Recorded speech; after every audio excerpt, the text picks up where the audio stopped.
Thiès Info salaamaaleykum ñu ngi leen di nuyu am mbégte dellusiwaat ak yéen comme ni ñu ko defee saa su ne seen émission homme politique tey on a tout le plaisir donc dalal ci ki nga xam moo di Ousseynou Diouf nekk responsable politique ci APR mais ci mouvance présidentielle la coalition Benno Bokk Yaakaar Ousseynou salaamaaleykum. maaleykum salaam li maa ngi leen di ziar di leen nuyu. Alors président de la République woote na ko mu jëm ci cleaning day bi nga xam ne donc le président de la République son excellence Macky Sall moom moo ko initié les leaders de la coalition Benno Bokk Yaakaar ñu ngi koy def partout mais particularité bi monsieur Diouf mooy 72 heures yi nga ci jël lan moo ko waral. waaw merci beaucoup 72 heures yi boobu dafa fekkoon comme ñun dañoo raté woon démarrage bi le premier il fallait que vraiment ñu rattrapé ko. mais aussi mu tasanteeg vraiment demande bi nekkoon fii à commencer par nos amis du marché central au niveau du rond-point Sam ñi nga xam ne benn ci responsable yaa ngi nii toog muy Jibi Balde ñoom ñu yàggoon ñoo laaj action yu mel noonu coïncide woon nag ñu raté woon ak le premier parce que xam nga bu fekkee dañoo nekk ci benn secteur pôle 1 nga nekk ci ak yeneen acteur politique coalition bi yeneen mouvement yi ñëpp bëgguñu woon aussi def leen la nga xam ne kii danaan yëguma ko ñu lay merek yooyu noonu comme le premier bi dafa justoon il fallait que ñu repousser ko d'une semaine afin de mun a prévenir ñëpp pour kenn bañu la wax ne yëguma ko woon mu nekk un mouvement d'ensemble et puis voilà ñu rattraper le temps perdu et puis defaale fi nga xam ne le besoin était là-bas muy marché ak buntu Croix-Rouge ñu parce que 24 heures rek daawul narul woon day moo taxoon ñu lancé 72 heures. mais def ngeen ci ay gros moyens quand même. Gros moyens pas tellement parce que xam nga en fait bu ñuy xaar les gros moyens pelle mécanique ak ay camions yooyu du ñu liggéey les moyens yi ñuy def moom mooy les brouettes ak les balais yi ñu doon utiliser. effectivement parce que au niveau du marché fi ñu jàlloon saleté bi dañu doon prévoir semaine prochaine ñu yónnee fa benn camion ak benn pelle mu tibb ko ndax dafa bëri et puis yenn tas d'ordures yi dafa commencé woon di xeeñ mais alhamdulilah le maire Talla Sylla jaar fa gis ko mettre ñu en relation avec Amane Mbaye comme ça ñoom nee na dina ñëw jël si ko loolu donc day nekk benn charge ba nga xam ne teggil nañu ko. est-ce que Thiès une ville verte Thiès zéro déchet est-ce que mën na nekk une réalité. mais bien sûr pourquoi pas xam nga Thiès déjà dafa neex a defar ndax mbedd yi yaatu na et puis vraiment saleté bi ñuy yaakaar demee fu noonu bien vrai que am na suuf su bëri ci kaw tali bi am na yenn mbedd yoo xam ne am na saleté mais nekkul saleté bu metti il suffit que vraiment lii président lancé ñu def ko suñu yitee bopp. vraiment Thiès mën a nekk vraiment une ville zéro déchet. est-ce que l'inclusion des communes yi nga xam ne ñoom ñoo fi nekk est-ce que sentir nga leen vraiment ci combat environnemental bi ñu war a jouer ci côté mbalit ci Thiès. waaw bon vraiment par rapport ak communes yi fi nekk ak action yi ñuy def nii gisuñu leen ci bon mais du ma leen ŋaññi parce que je connais les difficultés que vivent ces communes bon peut-être que toujours le problème de moyens la ñuy wax. parce que quand même pour dire vrai tamit pour payer un nombre de personnel pendant un certain temps am ay carburant am ay oto ak le matériel qu'il faut suñu maire yi amuñu moyens yooyu. bon moo tax sur ce plan du ma leen. mais est-ce que volonté politique am na ci aussi également parce que. xëy na waruñu sukkandiku rek. ci ay effectivement xam nga volonté nag moom kooku ci c'est individuel c'est personnel. la volonté nit ki moom mooy xam li ko affaire bi jaral yëg-yëg même bu doon da ngay ñëw taxaw ak benn pelle ne tibb ñetti peelu suuf. ñu xam ne tey lii nga mën a def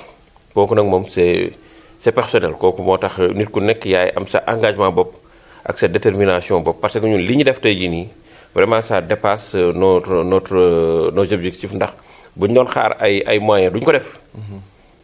li ñu ci def en terme rek ci déplacement ci wut jël ay matériel ak yooyu noonu bon vraiment kooku xaalis bu xaw a am solo la. bu ñu doon xaar ay moyens wala ku ñu dimbali ak yooyu duñ ko def. moo tax mooy li nga wax volonté d'abord mais avec la volonté ak yéene bi yàlla dimbale nañu ba vraiment sunu objectif yi ñu fixé woon pour ces 70 heures yàlla def nañu romb ko de loin. xëy na ñenn ñu bari sax dañuy wax ne donte président de la république woote na ko lancé ko mais ñëpp dañ jàpp ne xëy na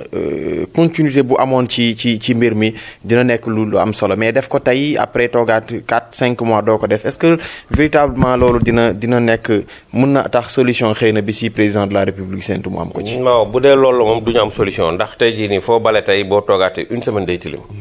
xobu garab yeeg yenn commerçant yi xotti seen mbuusu toile ak yeneen nit ñi fay jaar ak gars yi yor seen romb ak seen oto di sànni il faut que mu am suivi mais aussi il faut que aussi qu'on participe à l'éveil de conscience parce que bale baax na seetal baax na mais bañ a tilimal moo ko gën mooy li may wax souvent parce que sànq ne démb ci guddi dama jaar marché ci guddi gi gis toujours ay toile mbalit yu fa nekk en fait du ay mbalit ya nga xam ne tey jii nii dafa waaw ay mbuus fa nekk da leen na commerçant yi dajji seen i bagage ñoo ko fa def mais ku dajji say bagage suba ba ngoon jot mais war ngaa bu ngoon jotee booy wàcc nga dajale mbuus yi takk def ko ci poubelle mais duñ ko def fa lañ koy bàyyi di xaar buur ñëw baleel leen ko wala maire bi ñëw baleel leen ko ba pare bu ñu jógee naan maire bi defu fi dara wala maire bi liggéeyuñu te alors que ñoom chaque jour ñoom ñooy saltel il faut que donc nit ñi bon ñu éveiller seen conscience ci que ni le problème de la propreté ak le problème de l'environnement kooku ñun ñoo koy du président moo ñu ko war a defal.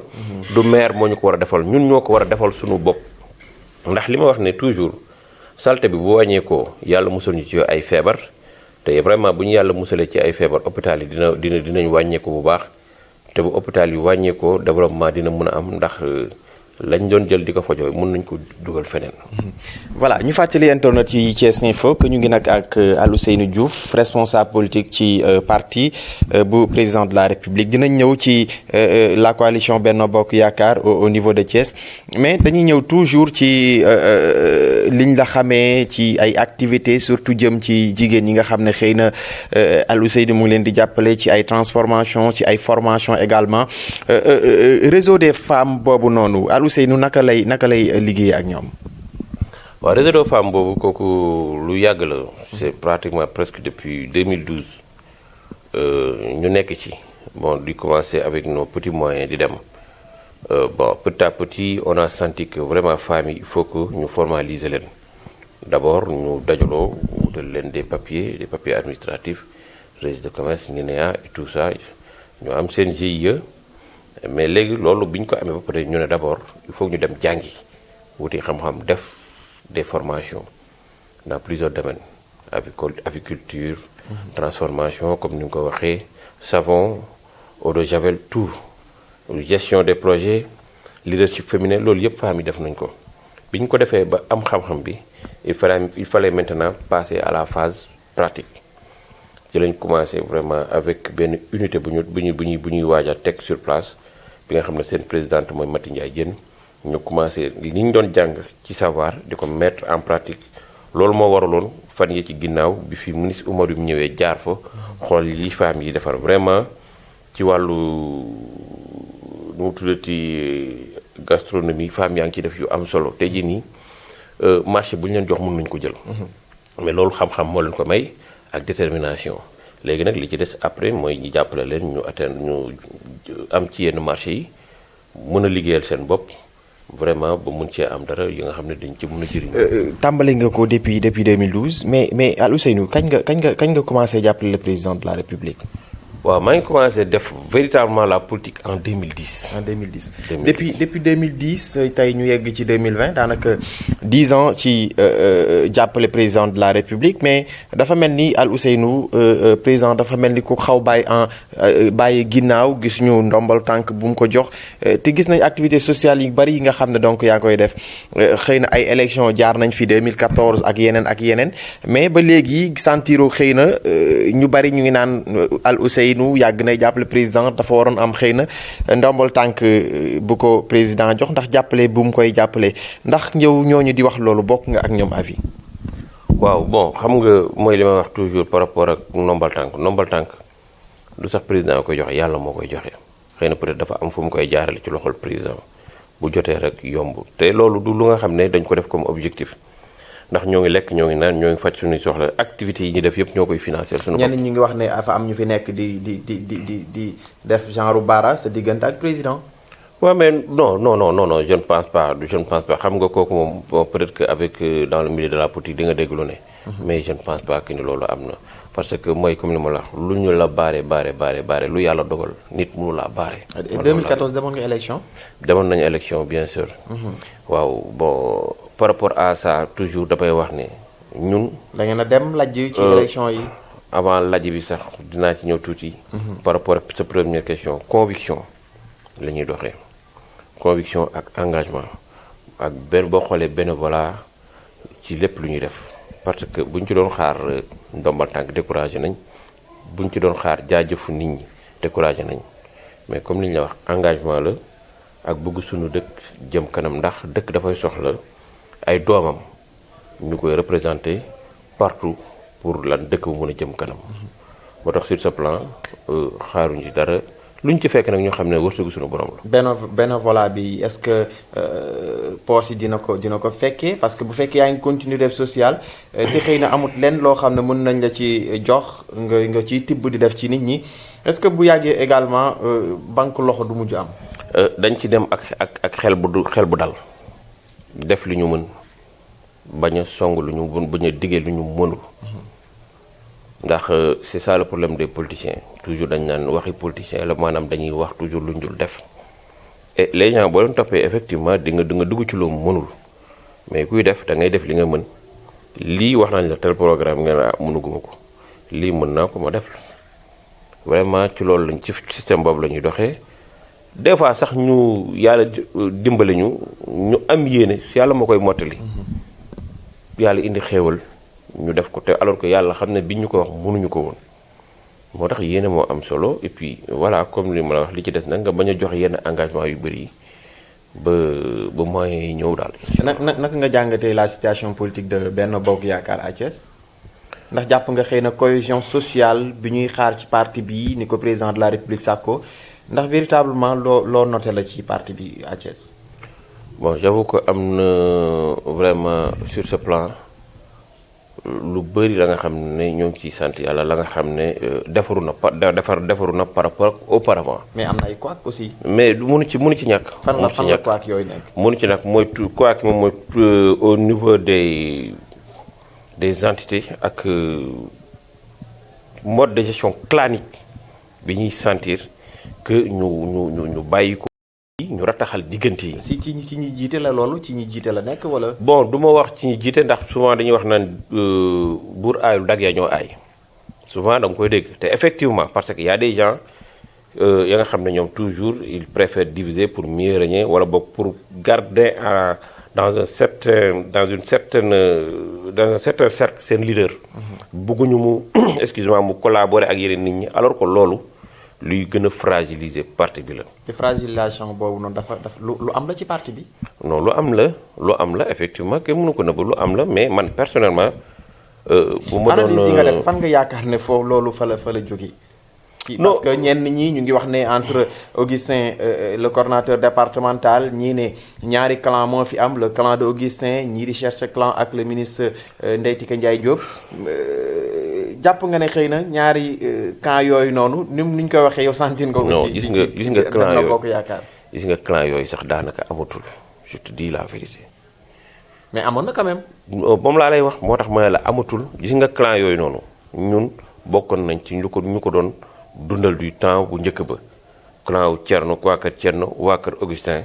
waa kër Siré Dia yooyu moo fi amoon mais amatul. léegi nag bon du ñàkk am ay agissement ay groupe xale yi wax fii ñee di wax fii sama leader ak sama lii mais ñoom leader yi ñoom kilifa yi ñoom seen bopp incarné wuñu loolu te doxee wuñ ko ndax ñoom ñoo bokk objectif yi leen président di jox mu di lan juboo ànd liggéey ngir lan ñu mën a am ndam. bon léegi nag nañ am suñu fulaak fayda ak suñu mat xale yi nga xam ne ñoo ngi def yenn agissement yi wala ñiy jéem a yàq wala pour jéem a jaxase yenn kii ñu yemale leen ne arrêté ce que vous faites lii amaluñu benn njëriñ. coow dañ ko dafa nemmeeku ne dafa xaw a bari ci Benno Bokk Yaakaar surtout ci APR parce que gis nañ keroog Ablaye Sow def benn sortie wax ne ci groupe Benno Bokk Yaakaar bi nekk ci conseil départemental moom démissionné na ci parce que concertation amu si amul lenn loo xam ne kañ fa jiital muy Abdou Mbow ay réunion yi muy woote wala sax muy teew conseil te loolu dafa mel ni dafa law ba génn sax ci conseil départemental mais law également ci département bi ci coalition Benno Bokk Yaakaar. waaw xam nga coalition Benno Bokk Yaakaar depuis les élections depuis élections yi passées il faut l'avouer dafa am léthargie mais loolu. moi je pense que ñun ñi nga xam ne ñun ñoo bokk mbir mi ñun ñoo war a poser des questionnements yi mu ni lan moo war a mën a doxal lii lan moo tax ba ñun waruñoo mën a toog di daje di waxtaan di sottante xalaat sans aucune animosité wala ay arrière-pensée wala ay xalaat ci ma sàmb xalaat bu ñaaw ci ma sàmba ak ci ma demba wala kii daf maa bañ wala kii bëgg ma ak yooyu ñu jël ko yëpp teg ko fole kilifa dafay jëlale kilifa day am yenn dépassement yi am na la nga xam ne nag kenn duñu ko defal ñun leader ñi nga wax ñiy woowe seen bopp leader wala bokk responsable ñooy am seen mat ak seen jël seen responsabilité woote ñu toog dindi affaire par parloo yi yëpp teg ko fële ñu liggéey pour vers l'essentiel yàgg naa ko wax il faut que ñu am benn cadre di dajaloo de temps en temps mais man ci fii rek laa gis balaa ñuy dajaloo élection jot wala ñu ne Macky Sall dafiy ñëw. est-ce que coow li aussi du élection locale yi ñu jëm moo ko waral ndax kenn ku nekk mu ngi bëgg a samp ndëndëm laaj mairie yi fi nekk. mais raison de plus ñu toog parce que c'est le moment ñu toog commencer di waxtaan di xool di cogiter sur la meilleure formule pour gagner parce que fii ku ci nekk am nga say ambition bopp. ku mu neex taxaw ne damaa bëgg a nekk maire ku mu neex dem defar sa liste Macky Sall mënul tere kenn def listam. est-ce que comprendre mu la wax parce que élection de locale la ñu wax élection de représentativité la ku ci nekk ca gox ya ngay nekk boo fa jëfee lu tax ñu war laa mën a jiital war ngaa mën a fëgg ci table bi ne man damaa bëgg ñu jiital ma loolu buñ ci waxtaanul ba juboo ba trouver benn consensus buy tax ñun dinañ teg la meilleure équipe pour dem ci locales yi buñ fi créer ay frustration et je l'ai dit waxoon naa ko di nga gis ay nit ñu bokkoon ci coalition bi yu amal njëriñ coalition bi jël seen alal di ci sonni guddeeg bëccëg yu roccee ko dem taxaw ne ànd ak yeneen nit demal seen bopp te bu boobaa tamit ñun ñooy pertaal rek. ah bon ah oui parce que tey y a des gens qui ont de l'ambition y a des gens qui veulent être vraiment maire et qui sont prêts à tout. yow ci ñooñ nga bokk. vraiment bëgg naa ko. je l'ai dit à tout le monde à qui veut l'entendre. ban zone. maire Thiès Ouest bi dama ci postulé. waaw je vais être candidat à la mairie de Thiès Ouest maa ngi ciy liggéey. est-ce que tey loolu si loolu laa ñëwoon est-ce que du loolu tey moo andi peut-être jaxasoo bi wala pëccëx bi am ci coalition bi parce que déjà kenn ku nekk rek mu ngi xëcc ci sa boor ne bëgg nga nekk. warul mën a indi pëccëxoo mooy li ma la wax dañuy jël suñu responsabilité te ñu ñemee waxante dëgg man depuis 2012. musuma fee def poser benn acte bu yàq wala boog luy lor coalition bi ba ci élection yi passé bi ñuy teg suñu comité électoral dama ñëwoon pour postuler pour jiite bi ma ñëwee mu am tendance bu mag entre Demba Diouf ak Ndeye Tické Pa Mor Ñaaw wooma na ma bàyyil dama baax mais nag tey toll nañ fa nga xam ne aussi tamit dañ ñu jox suñu chance parce que depuis 2012 on donc fiy teg ay équipe ñuy dem élection di perte problème de stratégie la wala problème de leadership wala leneen nu mu munti doon. wala problème Idrissa Seck moo fi nekk. non du problème sax Idrissa Seck non loolu dañ koy wax wala boog bu ñu jógee ci réunion bu ñu jógee ci élection sax ñu def des évaluations sérieuses lu tax lan moo tax ñu perte mais vraiment du ma la ko nëbb tricherie bi moo bëri il faut que ñu nangoo waxante dëgg. léegi nag ñi nga xam ne ñoo ngi sur le terrain week-end par week-end di ci sonn di ci wax di ci dox am une base politique réelle ñooñu itam bu ñu tollee tey jii nii ci laaj nañ leen jox seen chance. yaa ngi wax ne élection yi ñu rëgmal Thiès Ouest bëgg nga fa am na ku fa nekk le maire Aliou Sow moom moo fa nekk naka nga nemmee ko xëy na depuis 2014 ba léegi boo doon wax le bilan de la commune Thiès Ouest bilan bu positif la lool ngay wax xanaa. positif dans le sens où bu fekkee vraiment ñoom li ñu fi def askan wi satisfaire na askan wi je dirais oui mais aussi tamit mooy comme li wax je ne veux pas trop tirer dans ce sens parce que tout est question de moyens. naka nga xalaatee gestion wu conseil municipal bi chaque jour compte administratif vote budget ñiy wax ay millions mais est-ce que tey ci dépense de fonctionnement wala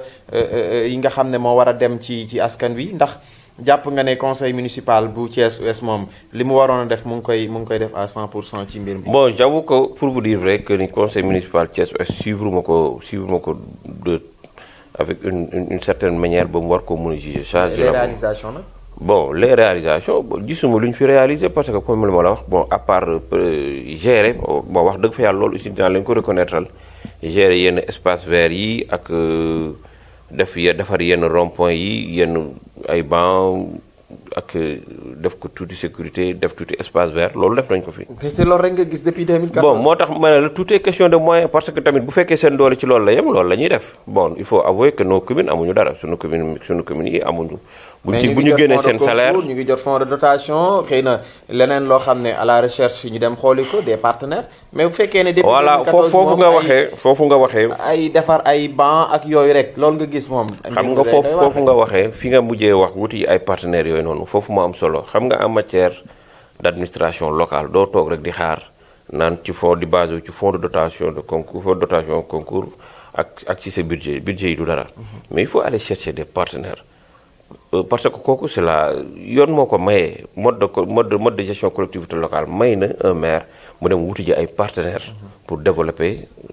commune am mais là par rapport à ça ci aspect boobu j'avoue que ni gars yi man gisuma ay partenaires amuñu côté boobu exploité wuñ ko à fond pour vraiment profiter des relations yi nga xam ne tey jii nii yoon may na leen ko pour ñu mën a développer seen ville peut-être. C'est l'échec de Aliou Sow allant dans ce sens. Non, je ne dirais pas que l'échec de Aliou Sow, même l'échec de pratiquement la majeure partie des maires du Sénégal sur le plan côté relations internationales. Non nañu yem ci maire ouest rek. non xam nga li tax bëgguma tirer trop ci maire ouest. day mel ni dama li ma bëgg a nekk candidat moo tax ma koy diingat wala ma koy waxal non man je ne veux pas du ma focaliser sur les personnes. am nga sañ-sañ wax sa gis-gis. moom laa lay wax du ma focaliser sur les personnes mais. Sur la gestion de la chose publique bi nga xam ne ñun bokk nañ ko loolu mun naa ci wax bu dee loolu la moi je sais qu'on peut faire beaucoup plus par rapport ak li ma fi gis nii parce que mbedd yi dafa salté dafa bëri suuf am na la nga xam ne tey booy xaar budget mairie doo ko def booy xaar fonds de dotation wala fonds de concours doo ko def. Il faut une certaine volonté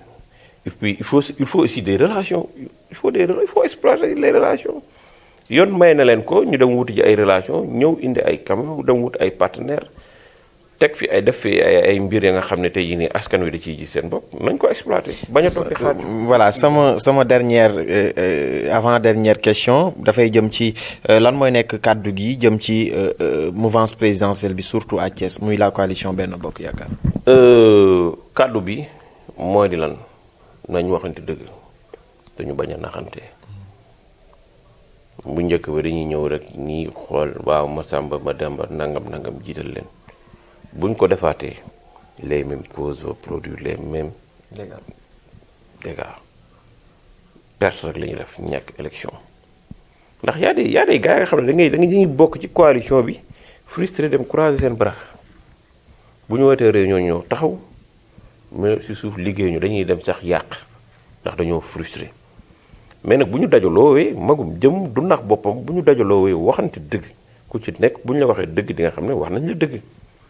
te vraiment ñi nga xam ne am nañ ci ñoom yaakaar ñoo ngi sur le terrain jël seen alal di ci def di massifier di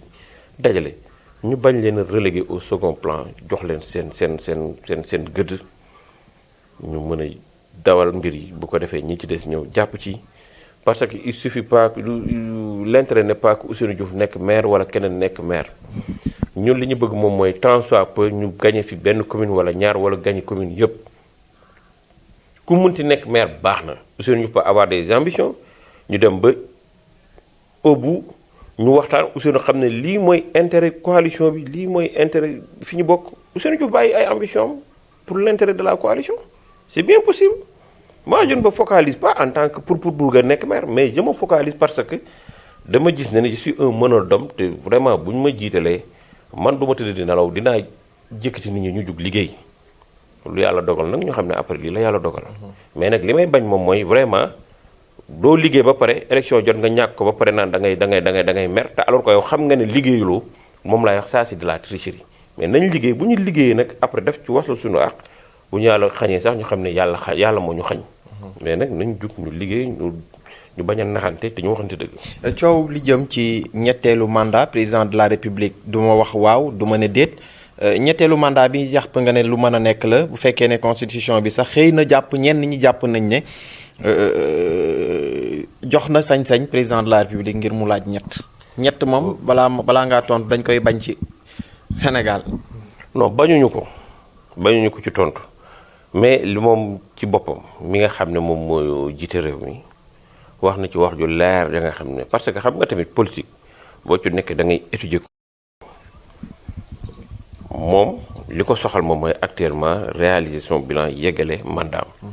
mais ñu soxal ñi nga xam ne ñu koy yëngal toujours mooy homme politique yeeg yooyu ñi koy diiga nag ñi koy gasal kàmb ñooñu li leen tax a jóg moom mooy waxal ko pousser ko mu wax ay toj wala mu wax erreur ba Sénégal ngàbb ko jël ko pare ci moom. kon daal ne dinaa posé wu candidat 2024 erreur la mën a nekk wala toj. effectivement parce que li mu ko waxee noonu la amee tey jii nii bu ne damay posé wu candidat dëkk bi tàkk gars yi di marche sànni xeer toj kenn dootul liggéey bu ne dootuma nekk candidat coalition mooy njëkk a tas. coalition muy njëkk a tas les gens ont des kooku moom lu leer la dama leen koy wax les gens ont des ambitions cachées ñemewuñ koo fësal nag ndax kilifa gi xamaguñu fu kilifa gi di teg tànkam mais moom bés bu njëkkee taxaw ne carrément du ma fii la yem coalition bi mooy tas gars yi dootuñu liggéey xaalis ba ñu leboon bitim réew yëpp ça va tomber à l'échec sénégalais yi ñooy perte nañ ko bàyyi ci kumpa gi ba bu jotee yomb ñu wax ko. jërëjëf kàddu gu mujj gi. kàddu gi di leen jaajëfal di leen remercier di remercier. ñi fi teew ñëpp di remercier itam kii toog nii à côté ñu koy wax Djibi Baldé di responsable politique nekk chef de garage fee ci marché ndax ñun même bu fekkee am nañ suñuy volonté dafa am ay nit ñu baax yi nga xam ne ñoo ñuy jàppale ñoo ñuy jox xel ak xalaat bu rafet moom da cee bokk te xaarul dara en retour loolu lan ñoo jàpp ci liggéey bi ñu développé sunu dëkk di wax itam que ni xale yi nañ am benn conscience citoyenne ba nga xam ne tey jii nii ñoom fu ñu leen woowate wala bu ñu gisee parce que da ngay dugg ci koñ di leen baleel ñu toog gis la ñu dem duggaat seen biir kër di naan ay ataaya te seen buntu kër la ñuy bale conscience citoyenne te aussi tamit bu ñu balee ñi nga xam ne ñoo fay nekk tous les jours ñu bañ ci tilimal wala boog bu ñu tilimalee ñu balewaat ko récupérer ko gis nga du ñu mën a mus a développé wu tant que nit ñi seen xel yeeg seen xalaat yi rafetaluñ ko ñu am benn état d'esprit gis nga le développement du xaalis mooy li ma wax du poche fees état d'esprit la bis bu ñu amee état d'esprit boobu dinañ gis suñu réew soppeeku ba nga xam ne dinañu jaaxal ndax bu boobaa kenn dootul nang kenn yàq lenn kooku moom bis bu ñu ko réussir vraiment dinañ réussir lu am solo président nag ci tànk yooyu la nekk ku ci nekk jëm cee bay sa waar et puis yàlla dinañu jàppale incha allahu rabbi. jërëjëf cher internet Thiès Info Al Ousseynou Diouf responsable politique de l'APR la mouvance présidentielle la coalition Benno Bokk Yaakaar à Thiès seen émission homme politique Ahmadou Bamba Ly amoon tout le plaisir di ci ànd ak yéen et on vous donne rendez-vous prochainement incha allah sur thiesinfo.com Adama Ndiaye moo nekkoon ci caméra bi jërë ngeen jëf.